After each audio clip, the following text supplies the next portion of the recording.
Hello বন্ধুরা, welcome back to my channel. তোমাদের সাথে আজকে একটা হেলদি রেসিপি শেয়ার করব। সন্ধ্যেবেলায় জলখাবারে একদম অ্যাপ্রোপ্রিয়েট পনির টিক্কা কাবাব। প্রথমে পনিরটাকে পিস পিস করে কেটে নেব। তার মধ্যে একে একে টক দই, অরিগানো, চাট মশলা, লঙ্কা গুঁড়ি, তোমরা চাইলে ধনে গুঁড়িও অ্যাড করতে পারো, ধনে পাতা অ্যাড করতে পারো, কিন্তু আমি এগুলোকে স্কিপ করে গেছি। তারপর স্বাদ অনুযায়ী নুন দিয়ে ভালো করে পনিরটাকে ম্যারিনেট করে নিতে হবে 5 মিনিটসের জন্য।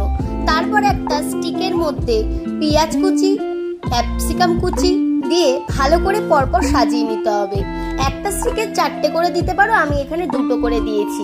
আর হ্যাঁ, নতুন নতুন ভিডিও দেখার জন্য চ্যানেলটাকে অবশ্যই সাবস্ক্রাইব করতে হবে, পাশে থাকা বেল বাটনটা টিপে দিতে হবে যাতে সবার আগে ভিডিও তোমাদের কাছে চলে যায়। আর থ্যাংক ইউ সো মাচ আগের ভিডিওটাকে এত ভালোবাসা দেওয়ার জন্য। পর বাটারে ফ্রাই করে গরম গরম চাট মশলা দিয়ে সার্ভ করো পনির টিক্কা কাবাব। জাস্ট ওয়াও খেতে হয়েছে।